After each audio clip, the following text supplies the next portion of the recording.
continue on. We are in the book of Genesis tonight, and we are talking about big questions, big answers to those big questions that apply to life and faith. It's not just about religion and Christianity, which are very important, but these are the fundamentals of life. When we go out into our world, we live amongst others, and we try to find success and life and happiness. These are the things underneath it. And they're really important for us to understand. Tonight we're talking about kind of two worlds colliding. And we've been talking about the first part of the book of Genesis. We're moving into the story of the flood. We're not going to cover all of it tonight. We'll have to cover part of it next week. But we're looking at it from the point of view of what can we learn about us? What can we learn about life? What can we learn about God? And some really hard questions maybe inside of that. While we're doing this, I want to keep a couple things in mind, though. The scriptures are not written to answer every question. I know that's hard sometimes. We think that God has, and God does have every answer. But scripture does not give us every answer. And it recognizes that because Moses says the secret things belong to the Lord, but the things that have been revealed belong to us and your children and your grandchildren. We have been given all things that pertain to life and godliness, Peter says. But it doesn't mean that every question we have has, a verse that we can just pull out and say, well, that's the answer. But there are principles that we learn that help us in those moments where we don't necessarily know what the answer is. And that's fundamental. That's very important for us to understand.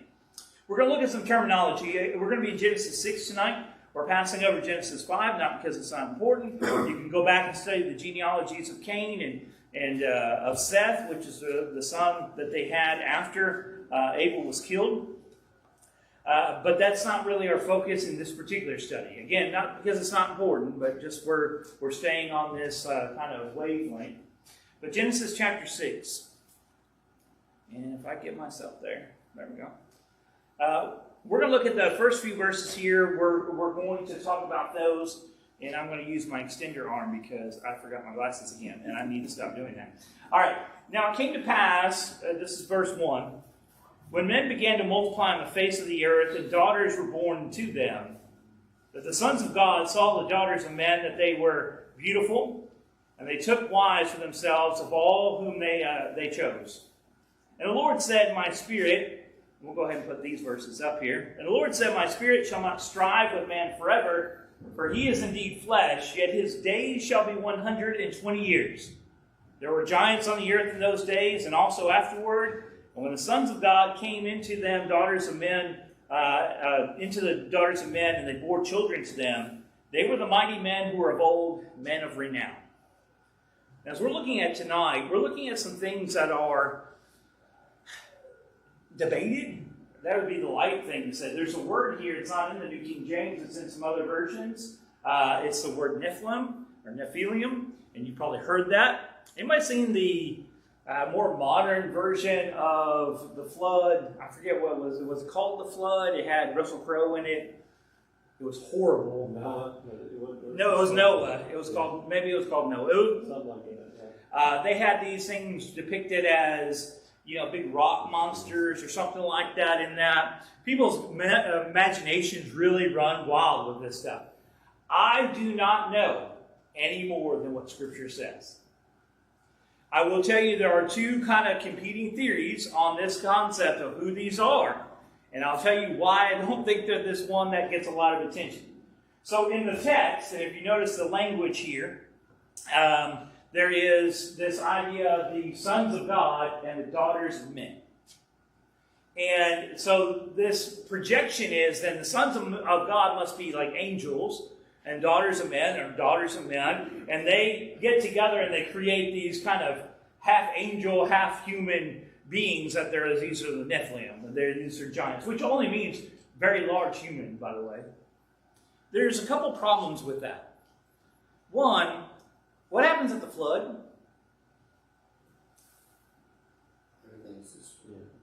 How many people survive? Did they mention any of these guys riding the ark with Noah? Okay. In the book of Numbers, it talks about them being in the land. How did they get there? So you either have to have it happening here and then re-happening again later and creating these, or it's in the lineage, it's in the DNA. In other words, this opportunity or this reality of being a race or a group of giants is there. We know they're there because we have like Goliath and so forth later. It's in the DNA.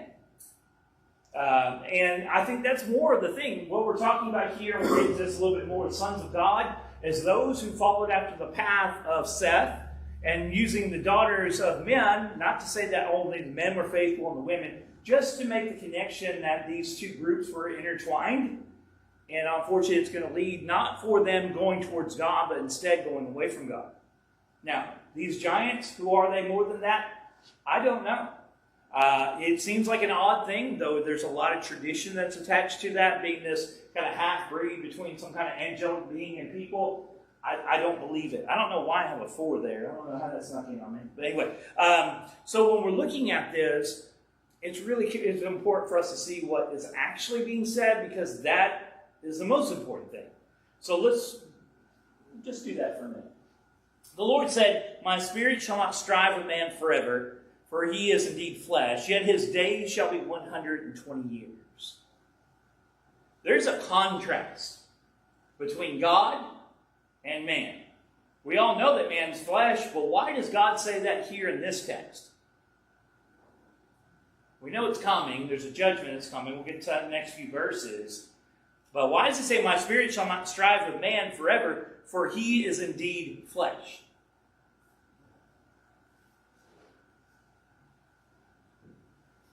It's really important for us to see this for multiple reasons, not just so that we can have a nice little study and kind of talk about these little nitty-gritty things, but later when you get into the New Testament, you hear Paul talking about walking according to the flesh, according to the Spirit. These are where these ideas originate from, the concept. Here's God recognizing that these people are in their flesh and they're living by their flesh, which is encouraging them to do what? To sin, not to do the things of God. That's going to be the greater part of our conversation tonight. So, to sin, to walk away from God, to not do those. And he says they're indeed flesh. They're not spiritual, is what he's getting at. They can be both, but they're not. Now, there's going to be one man that is found to be that way, but the majority of them are not. So he says, I'm not going to strive with them. I'm not going to continue in this and with this. And we know what's going to come here in just a minute, and we'll get to that. He says 120 years. So he gives a date. And we know that most of that, what is Noah going to be found doing? Building an ark. He does not, we will talk about this more, Lord willing, next week. But how long does it take him to build that thing? A while. I like that. That's a good answer. That's a perfect answer. It took him more than a couple days, didn't it? How long did it take him? Give me a roundabout, not give me the exact. It was short, 140 years. It's 100 and some years that he does building this. So, I mean, think about that. Can you imagine building on something? And I can only imagine, we'll talk about again this more next week, but can you imagine being Noah? And you're out and your neighbors are coming through, watching you build this giant vessel in the middle of presumably pretty arid ground.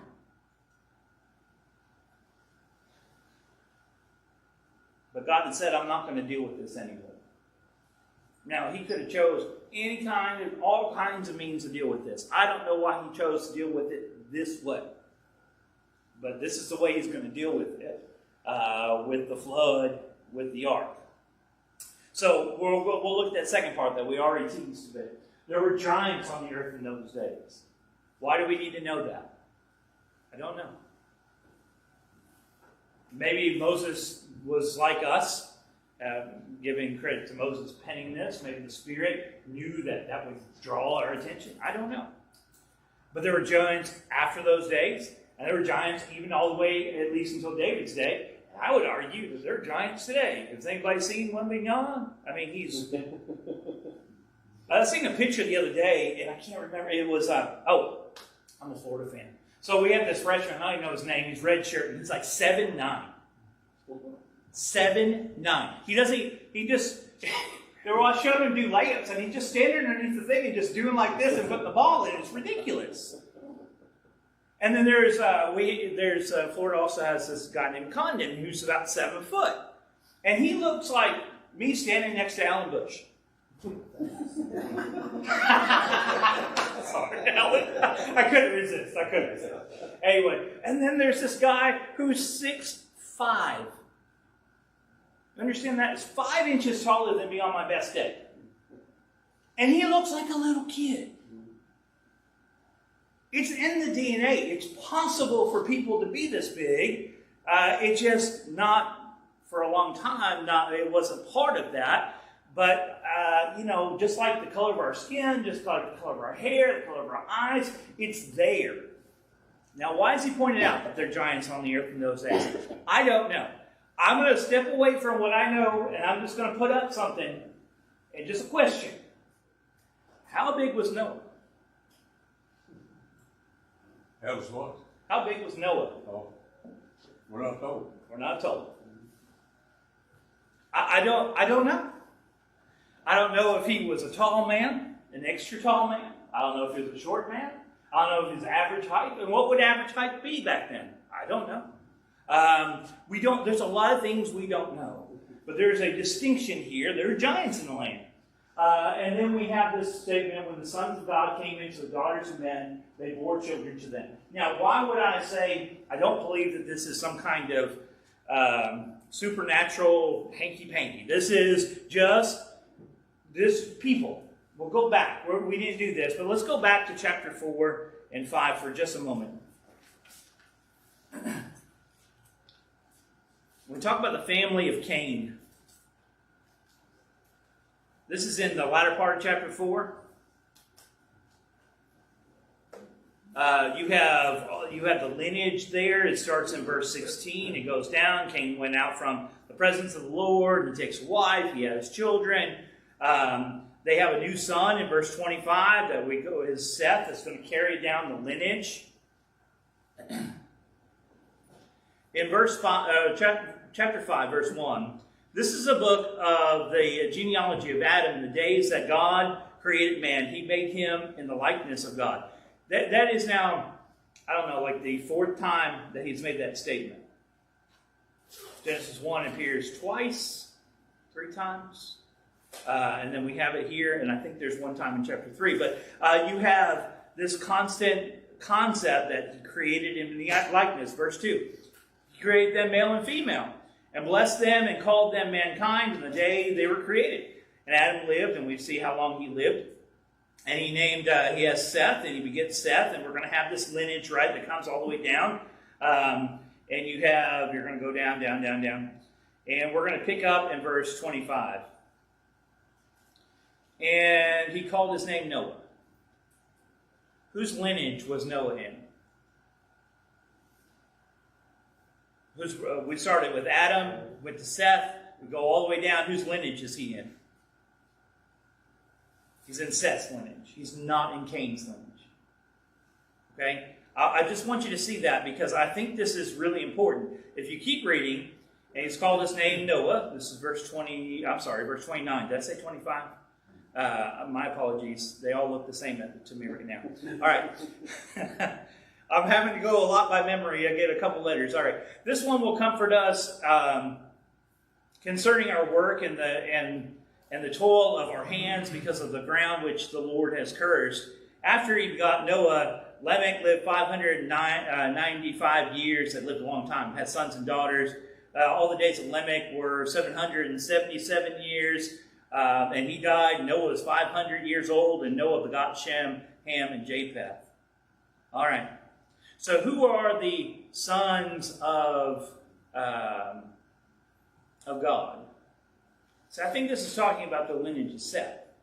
I think it's the men like Noah and so forth from that lineage. If we go back and look at Cain's lineage, there's nobody inside of that lineage that is faithful. Matter of fact, they seem to be like Cain. Well, what ends up happening? Well, they start to intermarry. What ends up happening? This is a sad reality I think you all have seen. We've seen it many times. You have someone with good influence, someone with bad influence, and more often than not, which influence prevails? I don't know why that is about our nature. But it just seems to be. Now, does it happen the other way? Yes. I try to tell our teens when we get to work with them and so forth, you have the power to influence. You have the power to change. You have the power to use peer pressure, if you want to call it that, as a good thing rather than a negative thing. But it does seem to work the other way a lot easier, doesn't it? So, as we're talking about these men of renown, well, why would they be of renown? They lived a long time. There you go. They had a long time to build a legacy. Good, bad, or otherwise. Do you follow me? I think we read more into this than we have to. We're telling a tale here, a history, not just a tall tale, but we're telling it in a way to communicate to someone. We're telling a narrative. We're bringing out the pieces you need to know to understand the story. There were giants in the land. There were people of renown. There were people who had been there forever. Which is going to set up our next text. Because what do we assume as people get older that we get with age? Wiser folk. Right? We don't get more athletic, generally speaking. We don't usually get better health. But we presume that with years we get what? Wiser. But that's not the case with mankind here. In fact, these paragons of the human race are not going to be good examples. All right, well, we'll go to the next little section here. Look down at verse 5. That moved on me, I'm sorry. That format shouldn't have changed that way. But it should say Genesis 6, 5, and 7 down there, if you're 5 through 7. Then the Lord saw that the wickedness of man was great in the earth.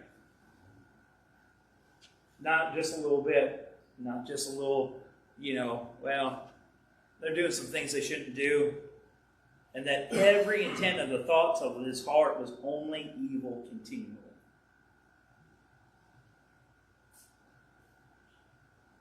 Years ago, this is years and years ago, a group that decided Christians in general, faith in general, church-going people were the problem. I'm talking about here in this country. This is back, I think, in the 1800s. They moved to Missouri and created their own town. Of all names, it's called Progressive. They believed they were progressive. They didn't need God. God was a crutch, all these things. So they were going to create their own utopia. And the city had been there for a few decades, and at that time, and this reporter had gone there to survey to see what this town was like and its history and so forth. And at first, it seemed great. I mean, they had their little town, and they all believed kind of the same thing and so forth. But over time, you know what happened in that town? Just take a guess. Crime. Yeah, went off the charts. All of a sudden, there were bars and liquor stores on every corner. There wasn't a house that they have bars on its doors or on its windows, or some protection to protect the house. He explored this more and so forth, and found out that people were not generally nice or polite. Everybody was afraid all the time. And there's you can go look it up and read the original article and all this stuff. It's really fascinating if you're into that kind of thing. But the reporter walked away with a simple conclusion. You don't necessarily need to be a Christian, but you sure need your neighbor to be one. I'm not supporting his decision. I think you need to be a Christian. But what was he getting at? Not a good world to live in, not a good neighborhood to live in. What's the state of mankind here? Their thoughts were evil continually. It was carnal. And they just did whatever they wanted to. There's a man you probably have heard his name, Richard Dawkins. Everybody knows that name? Who is he, Brennan? Do you remember? Do you know? Shook your head. Yeah, you know his name. He's like the most renowned today atheist. Okay, He has wrote some pretty vicious and ugly things about God, about Christians, and so forth. He goes on this, he uses every adjective he can find to describe God in a very negative way, calling him all kinds of very hateful, ugly, nasty things. Even Richard Dawkins said, we can't survive as a community without the ideals of Christians.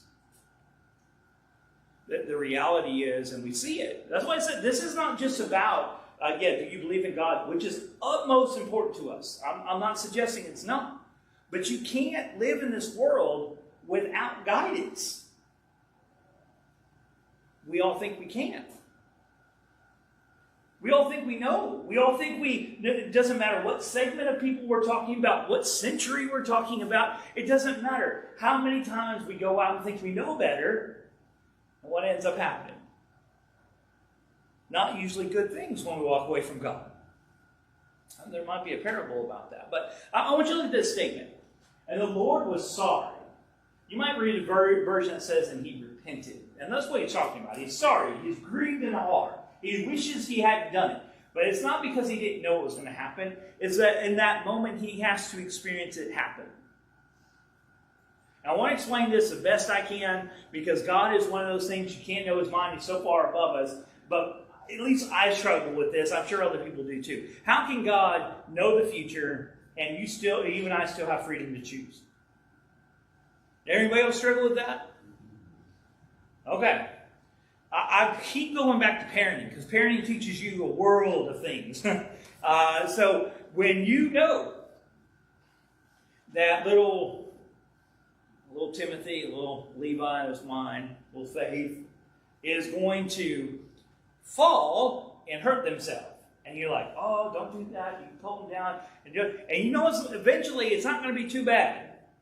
But you know, if you go and grab them again, they're just going to keep doing it. And maybe this is bad parenting. So you let them do it. I know what's going to happen. It's not like I'm God. I can see it coming. But did they have a choice? Absolutely. They still chose to do that. Just because I knew what was going to be the result doesn't take away their choice. This is the best way I can explain this. He knew what they were going to do when he created us. He knew what we would do. And in this moment, though, he has to feel it. Just like in that moment when that little child is crying, you feel bad because, man, I could have reached it. That's what I relate it to. It's the best way I can explain it. Maybe you don't feel bad. Maybe you're like, oh, that'll teach you. But I felt bad. Felt bad. You had to experience it. There's a difference between knowing something and experiencing it, isn't there? You know what it's like when you watch someone grieve. It's a whole different experience when you're the one grieving. Right? I mean, you can imagine it all you want to. When it's you, it's a whole different experience. And that experience element, that's what I think we're getting at here. He grieved in his heart. What does that tell us about God, by the way? We'll ask that later, but... He loves. He cares and compassionate. Yeah, he's not just some kind of spiritual robot, is he? He gets angry. He gets grieved. He can be happy. He can be jealous. Even in one text, he tells us. All right, what do you say he was going to do? Let's look at that. It's kind of sandwiched that piece that we just looked at. The Lord saw that the wickedness of man was great in the earth, and that every intent of the thought of the heart was only evil continually. When we think of evil, what do we think of?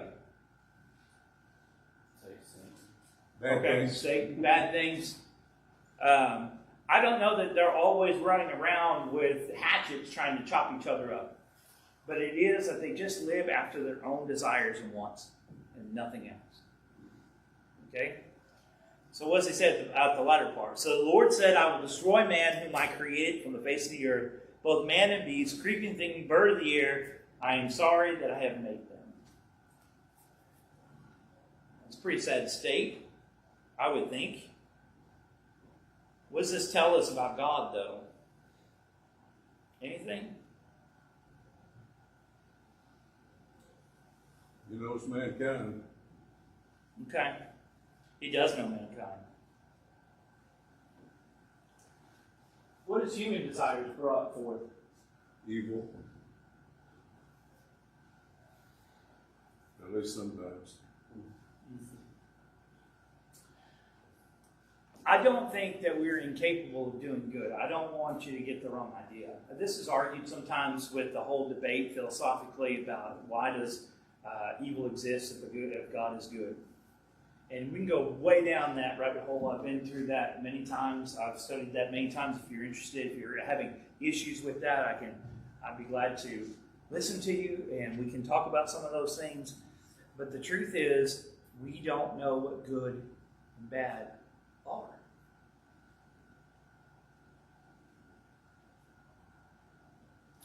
Now, why would I say that? Well, you know, of course I do. Oh, because someone taught you. That little child, Miss Bush is preschool. I know this doesn't ever happen, where you have someone pick up something, put it down, walk away, another student comes and picks it up, and the first student gets mad. That's mine. That happens in 5th grade. Yeah. I was trying to be nice. I think it happened sometime in 11th grade. But anyway, that child thinks they're right. I said, well, that's a child. What do? We try to teach that child what? What's right and what's wrong. They don't know. What if nobody taught us? We punch at each other all the time.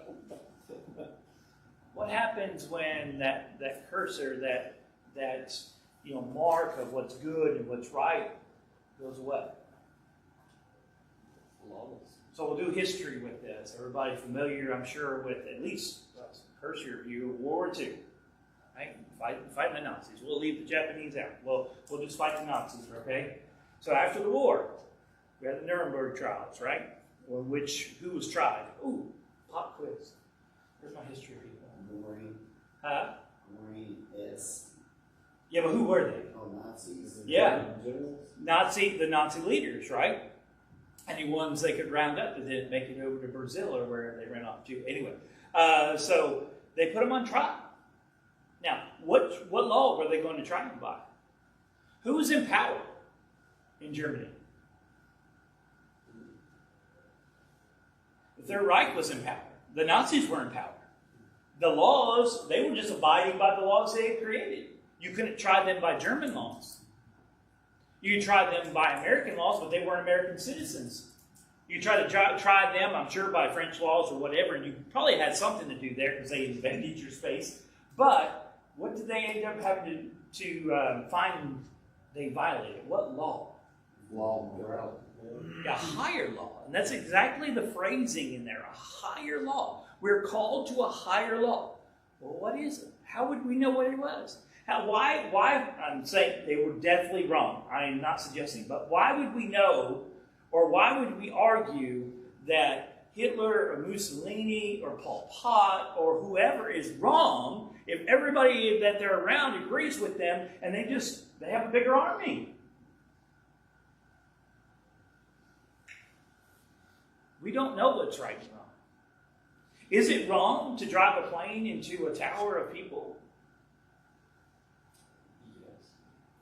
There are people who don't even believe that it was wrong. They believed it was so righteous that they would die and go to heaven and receive blessings from God. So, how do we know what's right and wrong? Most of the scripture tells us. Okay.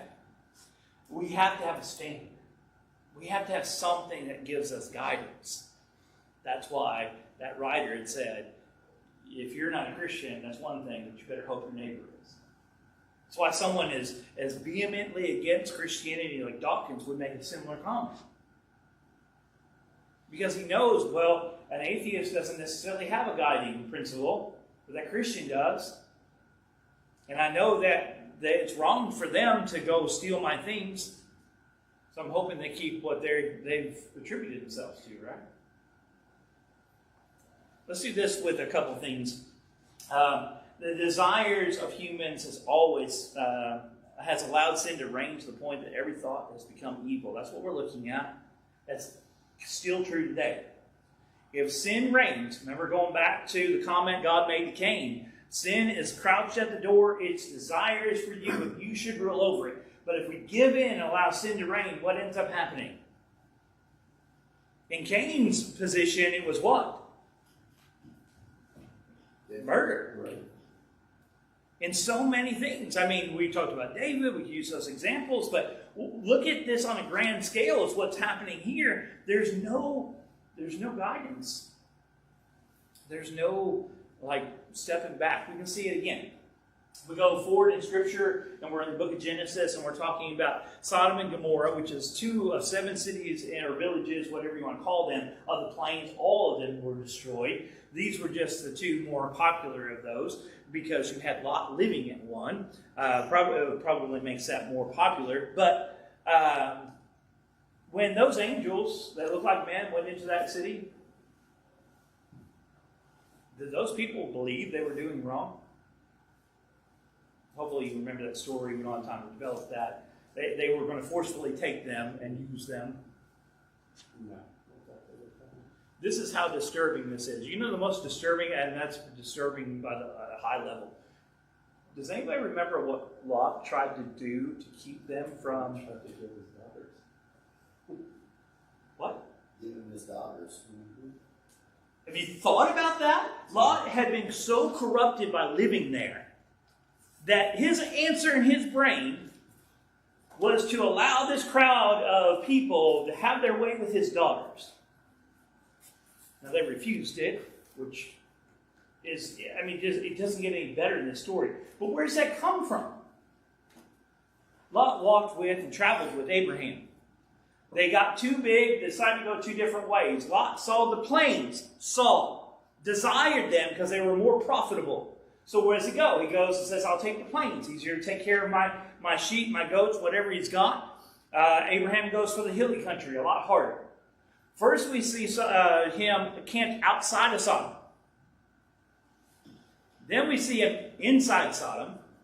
Then we see him standing at the gate, which means that he was an official in that town.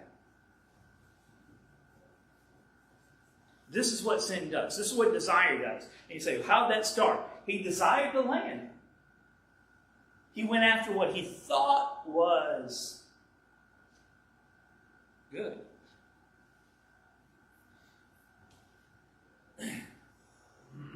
What does this teach us about mankind and about God? Let's start with mankind, since we are already talking about that. We cannot direct our own steps. I'm not saying we're completely incapable of doing anything, but on a big scale, we cannot. Now, this is developed later in Scripture. One of my favorite is in the book of Jeremiah. And if you remember, Jeremiah was known as the weeping prophet. He writes Lamentations, so that's why he's called that. Jeremiah went through the ringer. But Jeremiah writes in Jeremiah 10, O Lord, I know the way of man is not in himself. It is not a man who walks to direct his own steps. We don't want to picture ourselves like that, but we are like that toddler going after something, saying it's mine, and we don't even know what the outcome of that is going to be. I want to share with you a little story. It's a Chinese parable, and it's been retold many times, so the little pieces are different. So if you've heard a different accounting of it, it came from the same source. But this is from dynastic China. I don't know which age, but they're conscripting the men to join the army. They need more men. They show up at town. They take either the man of the house or the oldest son. So they show up at this town. Before they get to this town, the people, the men of the town are gathering up, and they're talking about what are they going to do if they show up, and how they're going to take care of their families, if they have to leave, and all this stuff. And they had a regular routine of meeting a couple times a week until, because, no communication back in those days like we have today. Well, man shows up, starts talking, and the men were asking him how his day was going and so forth. And he said, well, son, we lost a horse. Son ran off, or the horse ran off. Son went searching for him. He's only got one son. He came back after all day, couldn't find it. said, that's bad. It's a bad thing. And he said, good, bad, we'll see.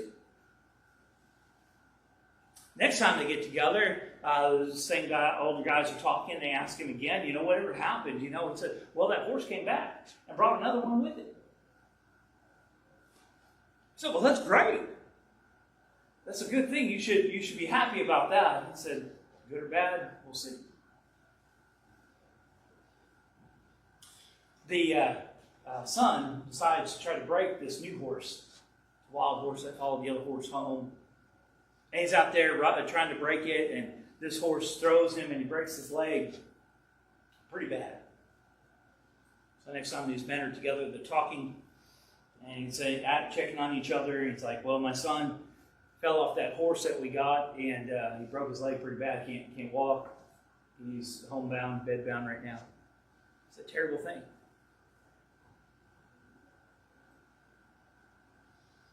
A few days later, they show up to pull the oldest sons and so forth into the army. So they show up at this man's house, is too old to serve. They see his son all busted up, broken leg, can't take him off. He gets to stay home. The ones that are left talk, and he says, oh, they came in, couldn't take my son. Good thing. We'll see. There's an inherent problem that we have. We don't know on the other side of these things. God does. There are things we think are good. We think if we pursue them, we think there are things we think are terrible that might even happen to us and befall us. And I'm not saying there aren't bad things, okay? There aren't good things, there are. But those bad things sometimes end up leading us to good things. I will say we've done history, we've done some bad dad jokes, so let's go music. All right, so Garth Brooks, we'll go back to Garth Brooks. I think I already did a Garth Brooks one. Did I already do a Garth Brooks one a few weeks ago? Anyway, there's a song that he sings, Thank God for Unanswered Prayers. You ever remember that song? My country people. Ray, you remember that song? No? I do. Okay, you do. Okay. I'm seeing how all does. Yeah, okay. The whole gist of it is he shows up, I think, at the county fair, and he sees the girl that when he was in high school, he prayed to God that she would be his girlfriend, that they'd get married and all this stuff. And as he goes back to his beautiful wife, he thanks God for unanswered prayers. There are just things that we can't see, and good things that seem to be good end up not being good. Things that end up being bad sometimes work out to our good. It's not within our own self to guide our steps. I'll save you a Karate Kid reference. We'll save that for another time. All right, so let's talk about God because we're already pushing time. All right, what about God? Now, I put something up here that I think we need to see. God values choice. They got to choose. He did not intervene and say, you cannot do that. Right? He tried to intervene with Cain. He did it anyway. But he didn't do that, at least as far as we know, other than maybe someone preaching him or teaching him as an example. God values choice to the extent that he appears to only remove it at last result. It's the only thing he's got left. And so we see that coming. He's relenting. He's grieving. He's going to send a flood to wipe away all this sin and all this and start over. But it's like a last resort. Sodom and Gomorrah, we use that example. When Abraham is arguing with God, he starts off, he said, but you wouldn't destroy it if there's like 100 righteous people, right? He said, no, I won't destroy it. I think maybe I'm too high. But anyway, so you get the gist. And then he thinks about it, goes back to God. He said, well, if there's 50, no, I won't destroy it if there's 50 righteous people. He gets all the way down to 10. And God says, I won't destroy it if there are 10 righteous people. What happened to those towns, those cities? They were destroyed. God is patient and long-suffering, allowing us to choose, and we can argue with that, but that's what he chooses because we have to know. We have to choose. I think that's still the case. Deuteronomy, go to the Old Testament, go to Mount Horeb after leaving Egypt, and there is God giving the law.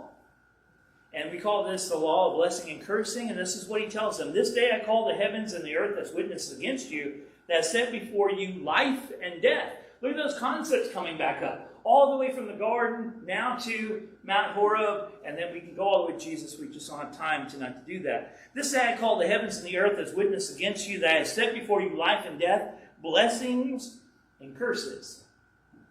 Now look. Now choose. And choose life, so that your children may live.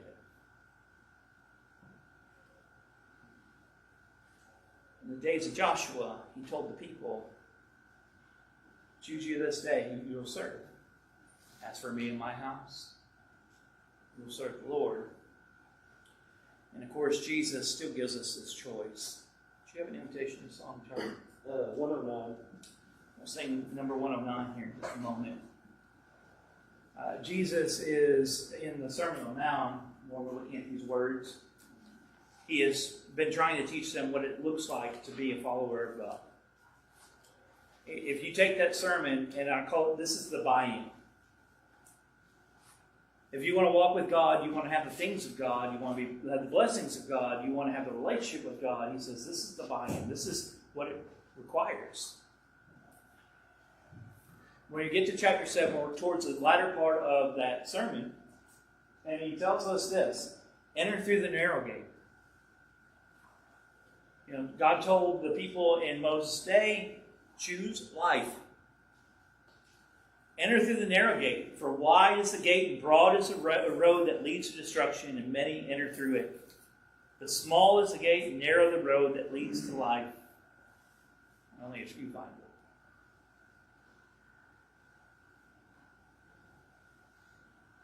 Choice. God is not going to force you to walk with him. But you got to understand the consequences of not. God is not going to force us to walk in his ways. But we need to understand there are consequences when we don't. There are consequences when we do. There are consequences when we don't. This has been true since the beginning of creation. It will remain true. But we have a choice. I told teens, young people, even young married, before they get married, we've talked about this. You've got to choose who you're going to be. You can't choose to be your parents. They can't choose for you. You can't choose to be what the world wants you to be. You'll never find any contentment in that. You have to ultimately choose who you're going to be. But it's your choice. Whether you take it or not, you're giving it to someone else, you're still making a choice. And you need to be empowered by that, but you need to realize, and I need to realize, that there are consequences to that. You can't just say, well, I'm going to do this, and then hope for the best, and then when it doesn't, well, oh well. But that's going to be a life of a lot of suffering, a lot of grieving. What's God called us to? Choose life. Walk the narrow way. I always wonder, what does that mean? I think, you have the straightest way and the difficultest way. Why is that? Because the world gives us all these different routes. God only gives us one. Tonight, if you're with us and you're thinking about these things and you have things on your mind and heart that you want to talk about, that you need to discuss, maybe you want to study, I do hope that you'll take this as an invitation to reach out. If it's not to me, which you're welcome to, someone that you feel more comfortable, I'm not going to be offended. But these things are important. If you've kind of gone through that a little bit, you've been thinking about the gospel, what Jesus has done, dying on the cross, we have the opportunity to obey that gospel. We do it by coming into believing faith, willing to repent of those things of this life, those things leading to death, to confess his great name, that he's the Son of God, to be buried with him, and rise with him through baptism. Or maybe you need the prayers of church. Whatever your need might be tonight, we encourage you to let me know as we stand and sing a song.